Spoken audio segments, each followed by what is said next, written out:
Welcome to the Close the Chapter podcast.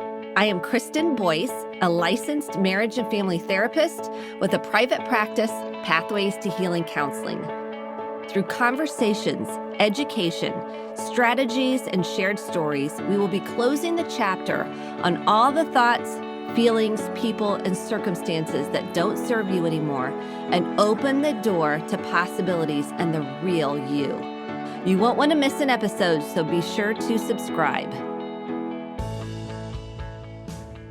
Welcome to this week's Close the Chapter podcast. This has been a request from listeners and clients that want to know, how do you help your teen or adult child heal through a breakup? We can all go back to our own breakups when we were younger and how much those impacted us, or maybe they didn't. And I really want to walk you through ways that are helpful and ways that are not helpful when you're walking your child, essentially, no matter what age they are, through a breakup, because they are not easy. Sometimes, which is the rarity, people can get through those smooth sailing, but oftentimes it leaves an imprint. And if I can help parents walk their child through heartbreak, pain, hurt, shame, fear, and create a safe place for them to share with you, that's my intention. Here's a couple of things. One is no breakup is exactly the same. So what might be how you would handle the breakup may not be, or feel about a breakup, may not be how your child will feel about the breakup. And it's normal to go through grief. So I'm going to share some personal experience with it. And I want you to know that you are not alone in this, because I haven't found a podcast that really walks parents through how to help their kid through a breakup. And it does impact us because we want to protect our child from hurt and pain. Of course, we cannot do that when they're adults and when they're making their own decisions as later, older teens.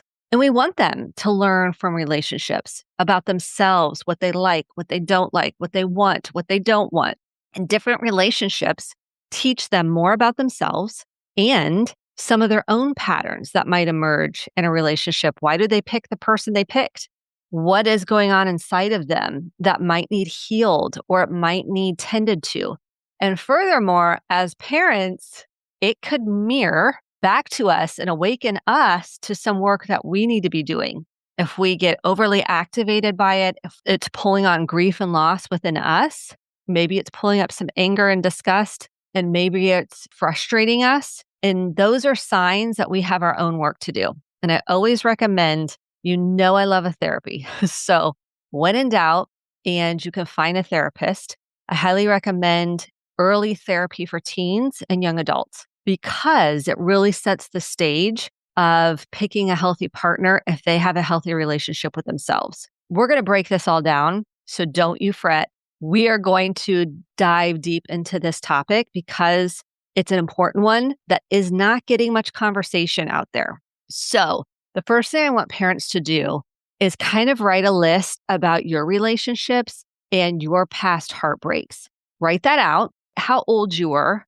I want you to write out, is there anything from those breakups that left an imprint, that left you feeling maybe currently less than, or fearful, or not good enough? And I want you to kind of reflect on your own breakup history. And it doesn't mean you were broken up with. It could mean you were the one initiating the end of a relationship. Regardless of what it was, every relationship impacts us.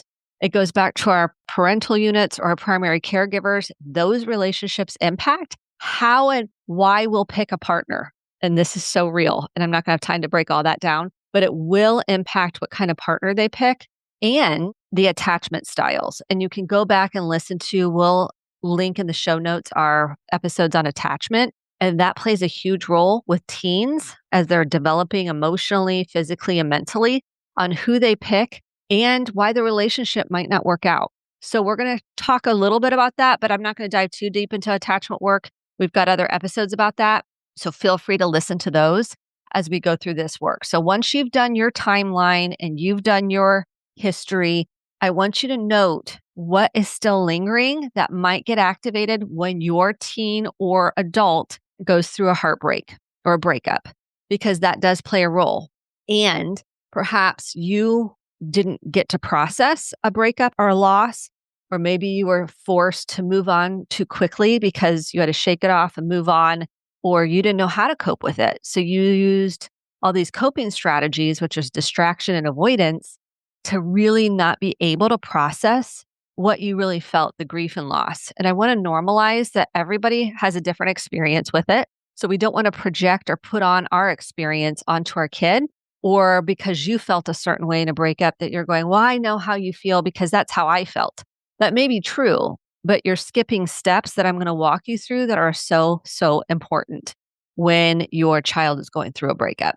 And I'm going to just tell you, having walked through this with my own daughter, it can tap into protection, especially as a mother and a father, that a level of wanting to protect them from the pain and the heartbreak. When you see them gutted and grieving and questioning their worth and their value and their lovability and what's wrong with them, and the fear of never finding someone that's going to treat them the way they deserve to be treated, the way everybody deserves to be treated, and they feel like something's inherently wrong with them, and why does this person not love them? And what we want to do instinctually is say, no, you're so lovable. You are amazing. You're kind. You're caring. You're compassionate. Whatever you feel about your kid is you want to shower them with that rather than processing the pain. And this is so important that I teach couples and families. And especially when someone's in pain, we might feel uncomfortable with that. We might feel dysregulated. We might feel that it's too much because we want them to be happy. We want them to feel good about themselves. We want them to move on and know there's other fish in the sea and this isn't forever, and try to talk them out of it. But what that does is it suppresses what they actually feel. So the first thing I'm going to walk you through, number one, is noticing your own triggers and your own emotions. So if you're trying to stifle, make them move on quickly, or maybe you just don't even want to talk about it, so you don't address it because you don't want them to be upset if you bring it up. That's what we're going to be noticing. What is our response to our child's heartbreak or our child's fear or shame around and questioning themselves? What is getting brought up in us? And then what am I doing as a result? Am I processing my own feelings, or are you wanting it to go away and trying to fix it? Oh boy, do we want to fix our child's pain? Do we want to help them heal? Absolutely. And this is how you are going to help them heal the best way. One, noticing our own work. Okay, number two is tenderly, softly holding space, not out of pity or sympathy. It's out of empathy to feel safe enough to open up to you. Okay. So we are saying, how are you feeling? And they're telling you, I am mad. I am so hurt. I don't understand why they did this. So I've walked through a couple of breakups with my daughter, and one of them was done mutually. They were together for a while. They mutually decided. So we can have different levels of a breakup. We can have a mutual breakup. We can have a breakup where they initiate it. We can have a breakup where they are broken up with. So there's different forms of a breakup. And we want to know, no matter what the breakup form was, some people can feel relief from it. They were the one initiating it. Sometimes they can feel a huge sense of sadness after they do break up and feel like, ooh, maybe I made a mistake and I didn't really feel this. Perhaps they feel sad, or a combination of these. Maybe they're really angry, and maybe they're just gutted and hurt and walking through grief. It can be many different emotions, okay? We want to hold the space for all of them. And shame and fear that they're never going to find someone or they're not lovable. There's many different ways. So if it's a mutual breakup, and again, not all are the same, it can feel a little different because it feels like they had a say in it. They had a voice in it. And if it's done properly, where we communicate, we're mutually breaking up, this is why, you're wishing each other well, there's no triangulating friends in it to take your side in it, there's a maturity about it. We're actually communicating, we have different wants and needs in different directions we're going in. Here's how I see this playing out. We're not going to talk on the phone. Maybe you're going to mute social media with each other. Maybe you still follow each other, but those are things to discuss. Do you still want to follow each other on social media? Do you want to unfollow? I know these are things that we don't think about. Do we want to continue to have conversation or no conversation. Usually with a breakup, I say minimize no conversation, no contact, especially if it's a painful breakup. You're setting the ground rules for how this will look moving forward. So everyone's on the same page. Those are really healthy breakups and they still bring grief. And this breakup was done fairly well. So they mutually decided that they're not going to talk to each other at school. When they see each other, they're just going to move along. They kind of had a plan and they outlined the plan. It was pretty straightforward. And there was grief, there was loss, there was longing, there was heartbreak, and there was more of a peace about it. But we had to go through the loss and the grief. But they mutually were very mature about deciding and talking through it, what that would look like on the back end, since they were at school together, they were at college together. So that made a big difference. And I think that was the healthiest way they could have gone about it. Then we have the process of once your child is going through the breakup, hold the space and say, how can I support you best? What would that look like? And they may be so gutted, they can't tell you. I don't know. I don't know. I'm just so hurt. I'm just so scared I'll never meet anybody. What's wrong with me? Or they may feel relief or they may feel regret. So there can be a plethora of emotions. Let whatever's there be there. Let them talk and let them process. Now, you may not have a talking kid. You may have a kid that doesn't want to talk. They internalize things. They don't really want to share what's going on. I would encourage them to talk to somebody. So they're processing this, whether that's I prefer someone like a counselor, a mentor.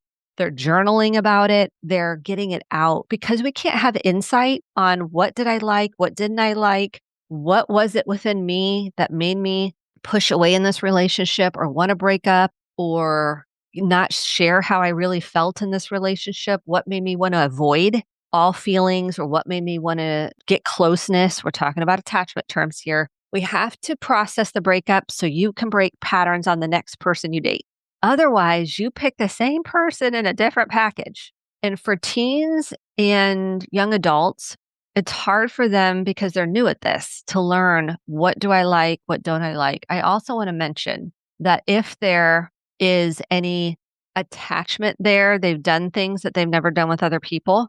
We didn't have this experience, but for some, if they've done anything physically, then that has to be addressed because if you identify as female, typically there is a tie. Women have a tie. Girls have a tie, an emotional tie to physical intimacy. And that can affect deeply the breakup and how they feel. Maybe it's a first kiss. That does impact the attachment to the person they're dating. And sometimes boys and men have that too. So we want to unpack, they don't have to tell you everything, but we want to normalize that. We want to empathize with what they're telling you. We don't want to rush them. We don't want to be like, okay, it's been 3 months. Can you not move on? Like it's over now. We don't want to bash the person that they were dating. It's easy to do that. And we don't want to try to talk them out of their feelings. We want them to share how they're feeling and empathize. So that makes sense that you feel really gutted and really scared that you're going to repeat this pattern or you're scared that you won't find someone that loves you for you. And I think really empathy is the key to connection in family systems. Lead with empathy.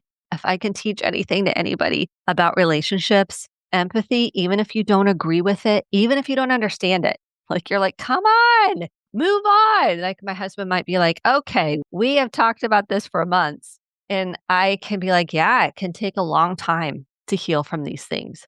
And so, for example, the second breakup, that one didn't go so well.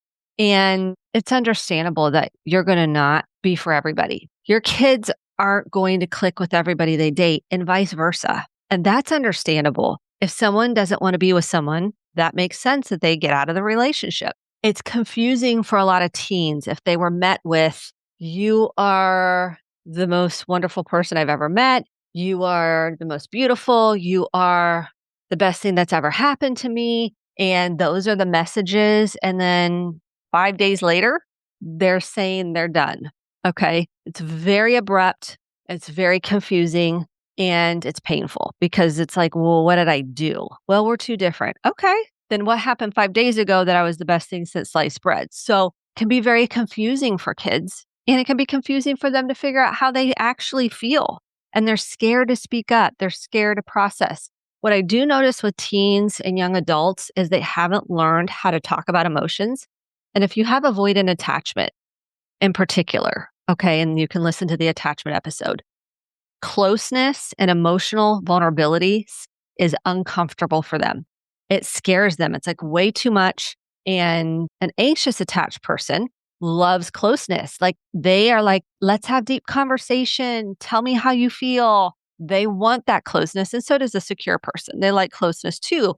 But what will happen with an anxious person that wants closeness, loves vulnerability, an avoidant person, it will scare the avoidant person out the door. Literally, they'll be like, this is way too much. This is way too intense, when really it can be at times. And it's about communication and vulnerability and emotional connection.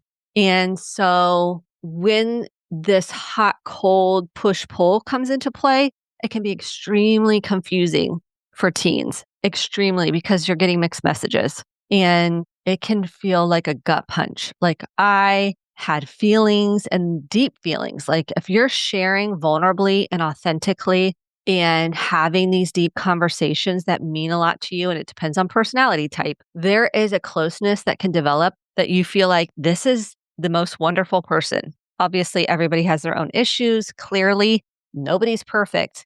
And when that changes, so someone is really into you and then all of a sudden they're not, which is avoidant attachment, typically, not always. It's gutting to the teen. It's confusing in the young adult or adult in general, your child. And they begin to question themselves. Am I too much? Am I not enough? What's wrong with me? I'm not lovable. I thought I was good enough. And avoidants usually will nitpick, look for something because they're afraid of getting hurt. Well, so is the anxious attachment person. Everybody's afraid of getting hurt. So that one was a rough one because it was unforeseen.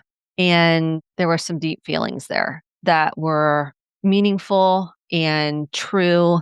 And she shared with me how much she felt and cared and was having some deep feelings.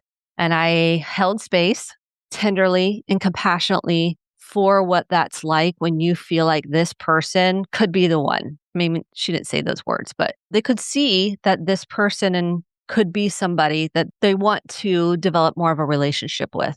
And to see your kid go through a heartbreak, you want to just, if you could take the heartbreak away, you would. And I want to normalize for us as parents, it's confusing. I didn't see it coming, and I'm a therapist.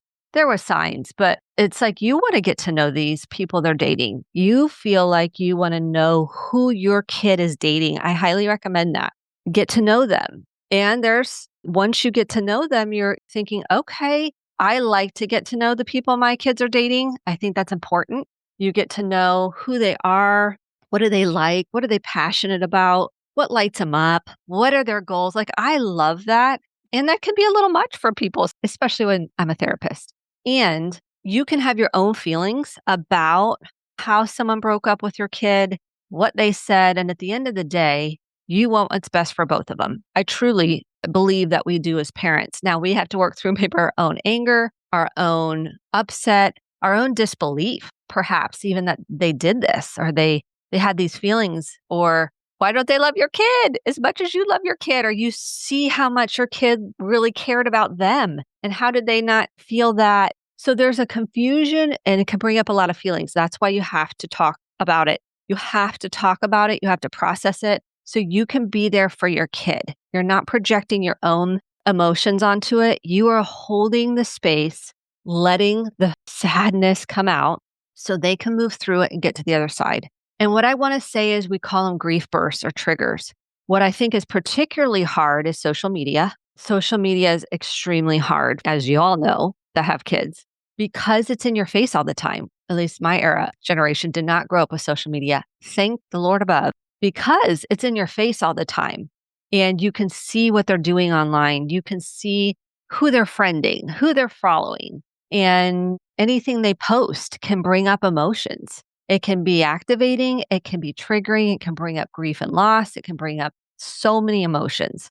And what I want to say is limiting social media is essential, whether you need to not be friends. You need to mute them. You need to not get on their page. It's so tempting when you have a breakup. You just get on there and you're like, what are they doing? And you miss them. The child misses them and wants to know what they're doing. And are they dating someone else? And why are they dating someone else? And what's wrong with me? And it can be really painful.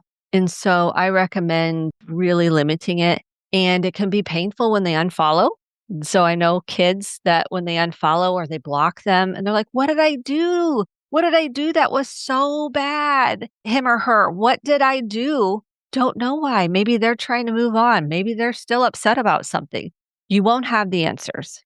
And that's something we have to develop a tolerance for. We won't have answers and we cannot control what they think of you. So if they have a different narrative about what happened than your son or daughter, you cannot change the narrative and they will want to.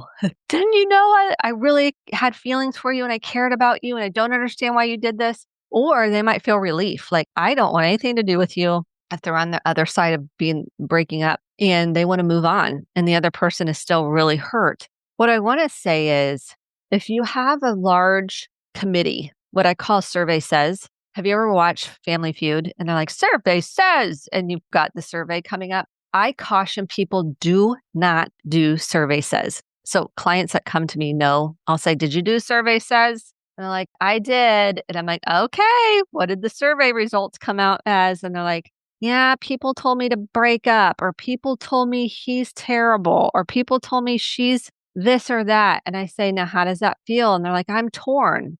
Okay, tell me why you did survey says. And a lot of kids developmentally will do survey says. They're going to get their posse, they're going to get their friends, and there's nothing wrong with friend support.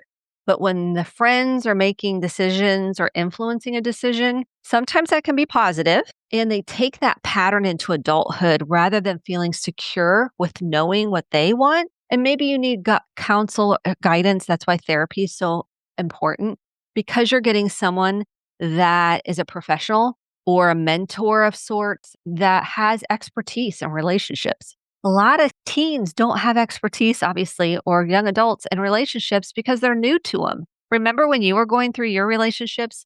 So when they do surveying the friends on what they should do, or what do they think they should do next, or do you think they should break up, or do you think you should cut this person off, or whatever it may be, I caution people that often leads to regret because you didn't listen to yourself. You doubted your own instincts. You were trying to validate and you were scared. You were scared of getting hurt. You were scared you were making the wrong choice. You were scared that you're being taken advantage of. You were scared, whatever the fear was. Instead of processing the fear, we survey it and that feels easier. So everybody says, yeah, dump them, or yeah, they're terrible. You should feel grateful you're not with them anymore, if you were broken up with, or whatever the thing is. They want to make you feel better and they want you to have relief. And what I see is surveying the teens of what a healthy relationship looks like. They don't really have a solid foundation over what a healthy relationship looks like. That's why I want to teach this so badly in high schools, in colleges, all over, about what does a healthy relationship look like. We talk about hard things. We process emotions. We have healthy coping mechanisms. We're able to communicate in a healthy way. There will be ups and downs. And what I find is in a breakup, they don't know how to communicate it. They don't oftentimes, not always. And they struggle with how to process what's going on while they're dating. And then they have a struggle after the breakup because they're questioning themselves. Whether you were the one breaking up, sometimes you don't. But oftentimes there's something for us to look at and explore to figure out. And our job as parents is to hold that space so they can explore. They can look within. They can process those emotions without us getting in the way of trying to fix, rescue, or save them. Because believe me, I wanted to go, look, help me understand this because I'm a marriage therapist. This is what I do for a living. And I have to really work on this. I so desperately want to jump in there and try to understand it. And obviously I can't. And nor is it my job in that scenario because it's my job to be there for her and listen, hold the space, and process the pain. And that's our job. Fix, rescue, or save, which is what we want to do so badly to take away the pain. It's to hold the space for them to be able to name the hurt, process their fears, because there's a lot of fear around it and a lot of self-worth issues. So shame, which I said not good enough, questioning themselves, their lovability, and that will gut you. They're like, once they get to know me, I'm just not lovable. And that will gut you. And so it's holding that space of empathy and compassion. And when they want to talk, they want to talk. And when they don't want to talk, they don't want to talk. And that's okay. And you can say, if you don't want to talk, you don't feel ready to talk, just know I'm here.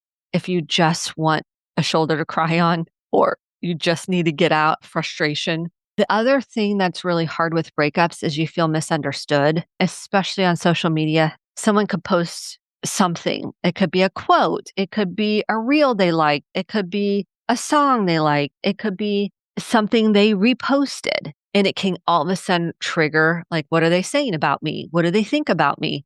And sometimes if we don't do our own work, we will blame the other person for things that really are ours to own. So we'll blame them for being too needy, or we'll blame them for being too avoidant, too hot and cold, which all could be true. And we have to take a look at our own inventory to see, this is what I encourage when we're in a better space and we've been processing what was yours to own and what wasn't yours to own. And they can't do this right away. So don't be doing this on day 2. Be like, well, what did you do to contribute? That is not helpful. But eventually, my daughter can look through. She's very wise. She's insightful. She can say, here's how I think I contributed, and here's where I'm going to work on things. And that is so helpful. Obviously, at their age, they have maturity. They have emotional maturity that has to take place, individuation and separation, where they have their own thoughts and feelings. And sometimes that can transfer from families to friends, that they're not quite differentiated, because they might start differentiating from their family, but their friends become this source of kind of guidance, which can be helpful. And it also can be a source of dependence where they can't think on their own, they can't process on their own, they're not able to make secure decisions. And that can be problematic later on down the road when they're forced with decisions and they don't have the survey says, or they're getting mixed results from survey says. Half the people say, don't break up. Half the people say, give it a try. Or one person says something, it depends, gives them advice. But those are from people that haven't had the life experience. So that's why therapy can be so helpful when you're at a crossroads and you're processing breakup or processing the grief and loss. And if you are in a couplehood of a breakup, let's say you and your husband or you and your wife have broken up, or your partner, breakups are going to be harder for those that have parents that are broken up. It can tap into the grief and loss of the family unit, or the loss of the marriage, their parents' relationship. So we also want to look at that with breakups, or if there's any other traumas that haven't been dealt with that I've seen with clients, like they've had their child maybe come forth with something that they weren't aware of. And this has tapped into their own stuff, but it was something that didn't get reported. It was some sort of abuse or neglect. And when we're talking about that, therapy is essential. If there has been any sexual assault, physical assault, any kind of an assault, it will transfer into a relationship unconsciously. Okay. And not purposely, but it will play out because there are dynamics of being violated and taken advantage of that can unconsciously play out in a couplehood, in a relationship, especially younger. So it definitely needs therapy in order to be in a secure, healthy relationship. So definitely be looking for if this is triggering some other traumas that need to be tended to. We want to keep an eye on that as well as parents. Here's what I want to say about breakups. They take time. So if they repeat and repeat, I had several clients go, but it keeps going on. And I'm like, yep, because they have to see them. They have to see them at school. They have to see them on social media. They have to see them with someone new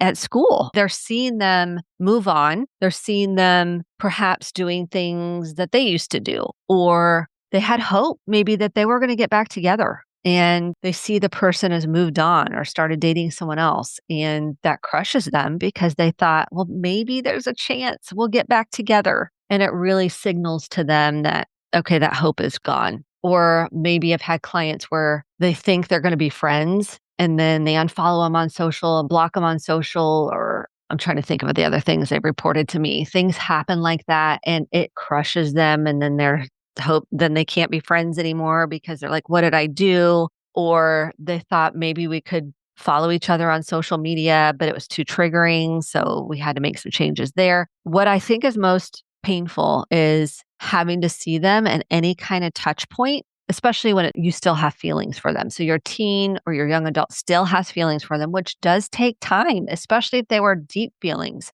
It doesn't just disappear.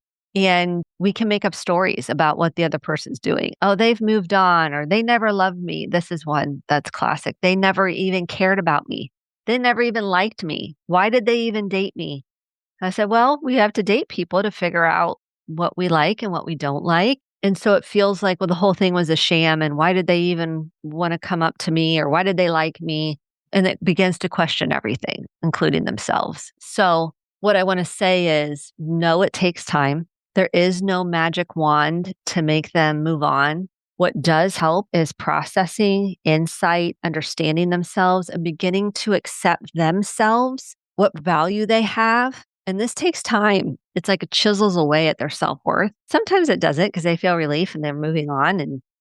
Even then, I still think there's processing that has to be done, because they'll just keep moving from person to person and be like, well, they'll find something with that person because they haven't done their own work to look at, what do I want? What do I like? And be patient, lead with empathy, and don't be afraid to say, hey, it could be helpful to talk to somebody, because we want someone else to witness the pain you're going through and help you come up with healthy coping mechanisms. Because oftentimes people will date pretty quickly, or they'll try to get on Snapchat or more Instagram stuff. And it's just another way to self-medicate. They're not really healing. They're just moving on to the next person. That is not healing from a breakup. Sometimes it feels like it is. I'm not saying that it can't be. Oftentimes it's we haven't paused to do the work to heal from that other relationship. So slow things down, let them talk. If they don't want to talk, encourage them to write it down, offer them support. If they do want to talk to someone, say you're willing to make that connection. There is oftentimes free to low cost therapy at university graduate counseling clinics. So there are options out there for low cost to no cost therapy. So don't give up on that. And if you are a parent that's highly triggered by a breakup with your child, please talk to somebody, because you're not alone. There's nothing wrong with you. It just means there's something inside that needs tended to. And there will be many emotions, especially when there's continued, let's say they're at the same school or they're in the same church or whatever the thing is that they're sharing, sports. I know show choirs. I mean, there's so many things that these kids are in together, and they have to be together. And the pain of seeing that person every day is so big, and it felt in the nervous system, that I highly recommend having support around that, because there's hope that maybe they'll want to get back together with you, or they're going to come back. And it's not that we don't want to hold on to that hope, but we need to heal and move forward. And if that person comes back, we'll deal with that if the case comes, but that's not going to be a way for them to feel better. It's going to be a way to just hold on to hope, but not heal the pain. Especially if they had big feelings. That is so hard. I've empathized. I've had to do this myself. And it's tough, especially when you like the person that they were talking to. You're like, well, they were nice and I enjoyed them and I didn't see this coming. And that can be hard, because you also are trying to get to know them and have feelings like, oh, this is lovely. This is kind. You invite them to do things as a family. You invite them to go to dinner because you want to get to know them. You do. And when the breakup happens, we want to refrain from jumping on the bandwagon of how awful they are. It's hard because you want to be like, yeah, they hurt you, and poke holes in everything. And what I can tell you is I do have a little bit of advantage because of, not advantage, that's not true, because that could be a disadvantage too. Believe me. But understanding attachment. If you don't know about attachment, go to or get the book called Attached by Dr. Amir Levine and start working on your own attachment, and you will see who your kids are picking. If they have avoidant attachment, they will not be comfortable with emotions. They will not like it. They will not want to do it. They will feel like it's too much. It's too intense. It's dysregulating. It's uncomfortable, and they will want out. And so if they're picking avoidant folks, or they're picking highly anxious people where don't have a lot of self-worth, they're just so afraid when they pull away, then they've got some work to do. Everybody does. We all do, including us as parents. We all have attachment wounds. We just do. So I just want to hold the space and say, my first recommendation is doing your own work. Second recommendation is holding space. And third is empathy. And know that rejection is redirection. Okay, what feels like rejection, because it feels so gutting rejection. It feels like rejection. Breakups often feel like rejection. It's redirection to something bigger. And it's probably the bigger something is healing thyself, working on themselves. A lot of teens don't want to do that. They want to move on to the next thing. They want to keep busy with their friends. Which is fine. I think that's a good thing. Keep busy and also do your own work. Otherwise, you're going to keep surveying everybody. You're not going to have you're not going to have your navigational system, which is you. You are the navigator of your own life. You are the only one. I tell my kids, you're the only one that gets to do this life. And so if you let your friends choose or you let someone else guide that for you, you'll have deep regret because you're not making your own decisions. So you can certainly seek counsel and just watch the survey sets. So I'm so glad you're here with me. I'm holding all the space if you're walking through this with your child. Know that I see you. I'm with you. I hear you. I wish we could just do a support group and do a kumbaya just because you want your kid to heal and feel good about themselves. That you want them to know you are lovable. Yes. Do you have things to work on? Yes, we all do. You want to be able to be there and walk alongside them when they need you. You don't need to offer advice. You don't need to fix, rescue, and save. You just need to acknowledge with empathy how hard it is. And with that, I also recommend if they get older, okay, maybe not this young, but Keeping the Love You Find by Dr. Harville Hendrix. It's more for the singles and working through their own patterns and relationships. And we want to work on this young, please. I'm telling everybody, work on this young. Do not wait because you'll just jump from relationship to relationship, or you'll think this next guy or this next girl, this next partner will be the one. No, it's not going to help you. What will help you is doing your own healing, like looking within to figure out you. So for your kids, that's what you're wanting them. So hold space, give them a journal, buy them a journal and say, hey, if you want to get out all your feelings. I'm adding on here. The last thing is writing them a letter, but not sending it. So dear Susie, dear Jimmy, I'm making this up, but I am so sad and mad and don't understand how this happened. I feel like we really connected and I really cared about you and I really loved you. I'm making this up, but whatever they want to write, get it all out. They're not going to give it to them. Okay. This is not a letter you're going to give or send or anything. This is for their healing. Letter writing is extremely effective and they might write 10, 20 letters. I've had clients have their kids and some of my clients, adult clients, have written letter after letter after letter. And then sometimes they get to a point, if you're an adult later in life, and this is a different relationship. We're talking about adults now that want to give the letter at some point that is revised and it's polished and it's a center message, fine. But the teens, that's not going to help them heal because every touch point they have with that person, it sets back the clock. So if they text them, they email them, they social media DM them, they see them, we're like resetting the clock and all those feelings. And it gets easier over time as they're processing things and they start moving on and moving through. And it's tough at the beginning and it's tough. And I just want to say, I see you. I'm here with you. And let me know if you have any other questions about this topic and I can go deeper into it, but go back and listen to the attachment podcast I've done that will help you in this process and healing your own attachment wounds and really working through your own breakup timeline and relationship timeline, because that does play a role.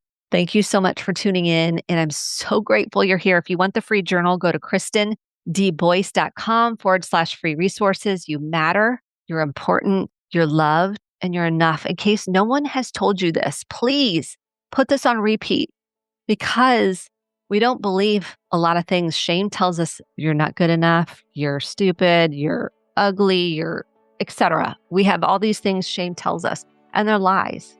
So I just want you to believe truth that you're enough and you're worthy. And I'm so grateful you're here. So grab the journal at kristendboyce.com/free resources. And thanks for joining me today. Thank you so much for listening to the Close the Chapter podcast. My hope is that you took home some actionable steps along with motivation, inspiration, and hope for making sustainable change in your life. If you enjoyed this episode, click the subscribe button to be sure to get the updated episodes every week and share with a friend or a family member. For more information about how to get connected, visit Kristen, KRISTEN, Boyce, BOICE.com. Thanks and have a great day.